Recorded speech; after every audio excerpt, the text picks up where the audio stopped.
Hey everybody, I wanted to take a couple minutes to sit down with you today and share with you some insights about creating value in your professional services firms using data products.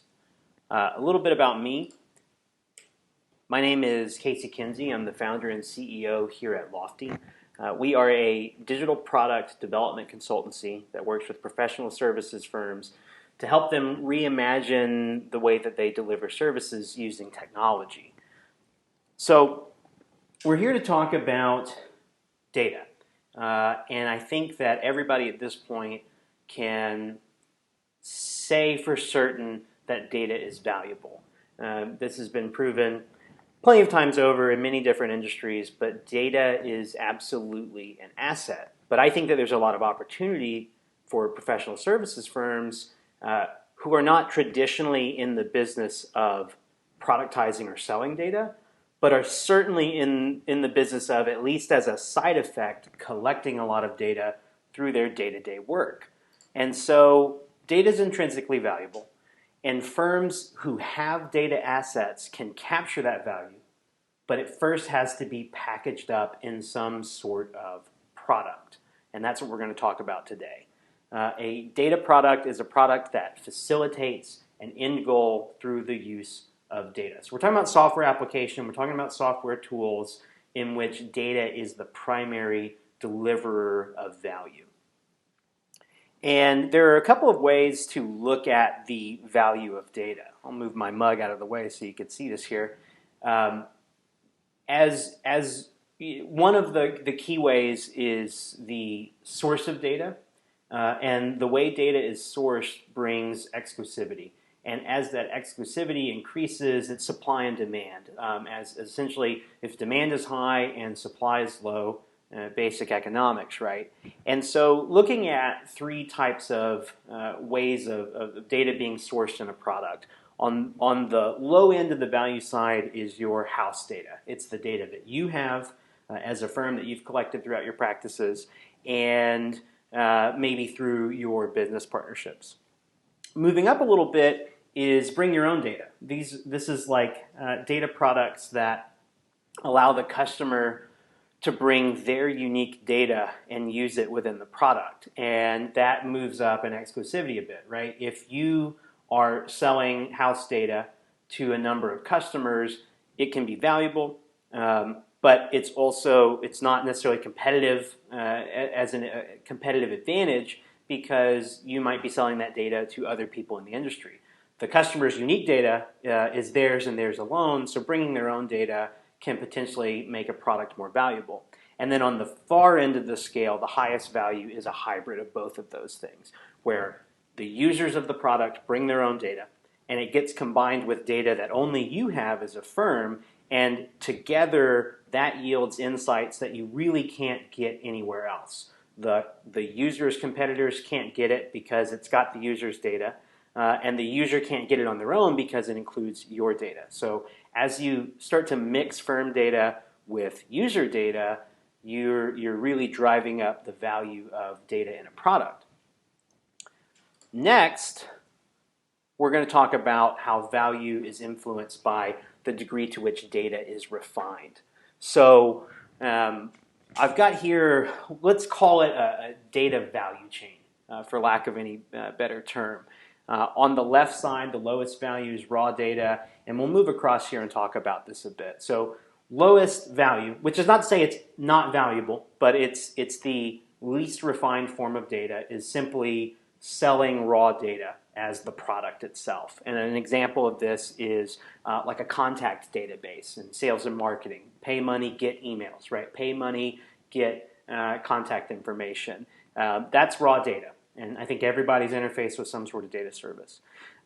Moving up the chain is hydrated data. So customer brings their data and you add to it, you augment it. So if you've ever used Dun & Bradstreet data, D&B Direct, their tool, you bring your customer list and they're going to add to that, hydrate it with additional information they have and basically enrich your data with theirs. Next up is annotated data. So think about Google Analytics. You're taking either hybrid data, your data and the customers, or maybe just taking the customer's data and you're slicing and dicing it. You're aggregating things. You are categorizing it.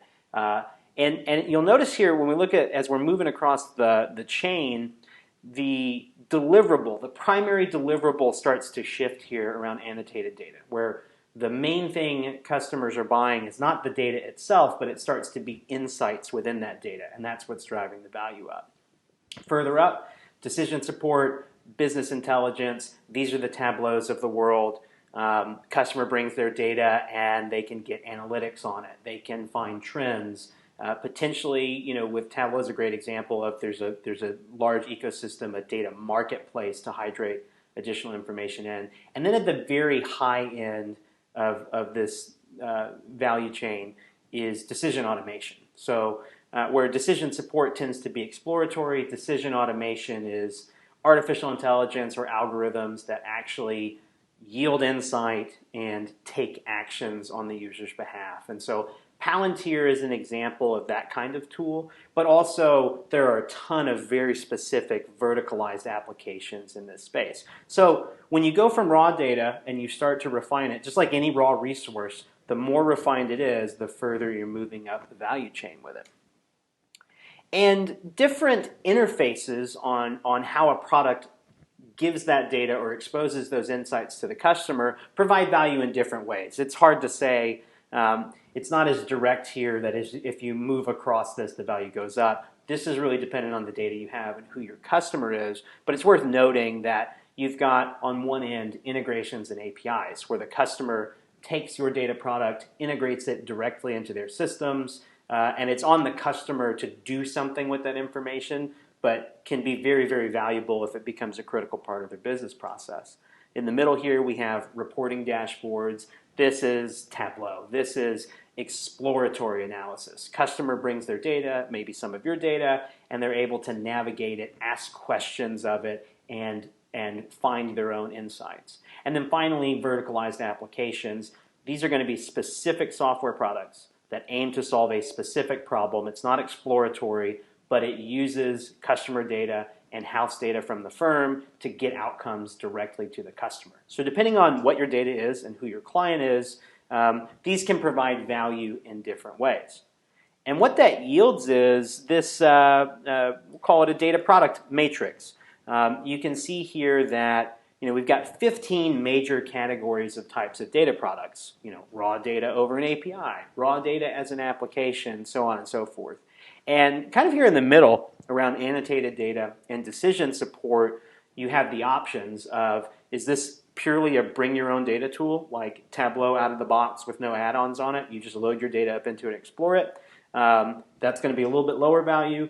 If you're bringing your firm's proprietary knowledge and their data and your data into the mix, the value is going to go up. And then all the way over on the the decision automation side, you're certainly having to work with hybrid data. If you're building models that are making choices, that's because you've been able to tune models and algorithms based on what you know, and then you can use what you know to tell customers what they don't know, taking their information into account. So the key takeaways here are, depending on what your data is, there's a lot of different ways to slice it. There's a lot of different ways to build products around it, and they're going to be at different value points, and that informs what you're going to be able to charge for it. And as you can imagine, the more you're able to charge for it, the more work it is to actually produce it. So there are no wrong answers here. Everything on this table is a viable data product, and it just becomes a matter of strategy, capability, and access to data as to how valuable of a product you can build. Raw house data products are going to be the lowest value. Decision automation that contains your house data and customer data are going to be the most valuable.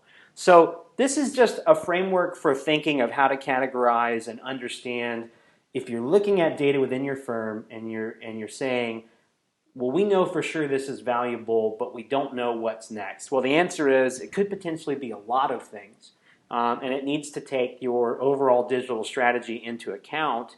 But understanding what those options are and the directions you can go really helps inform your overall strategy. And most of these things, as you move from left to right, the things on the right are dependent on the things on the left. So, Often products start on just providing raw data and add over time.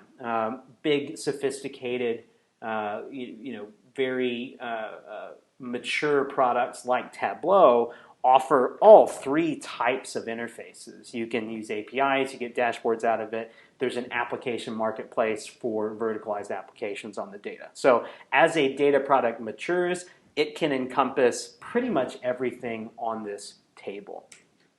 So that's a little bit about how we think about data products, the structure, how to navigate what your options are. If you want some help on that journey, Ignition is our discovery and strategy service here at Lofty that we provide to our customers. We use a series of workshops and our experience to help guide firms through the process of building products and strategies around data assets. So we help with the strategy side. We're also an implementation house. We've built a ton of data products over the years for our customers to help capture that value that is sitting there in the firm's data. So if you're interested in getting help on that, find me on LinkedIn. My name's Casey Kinsey again. You can see my email here, casey@hirelofty.com. Go to our website, check out some case studies. Would love to hear your feedback and how you think about data products. Be sure to leave us a note in the comments. Thanks a lot and have a great day.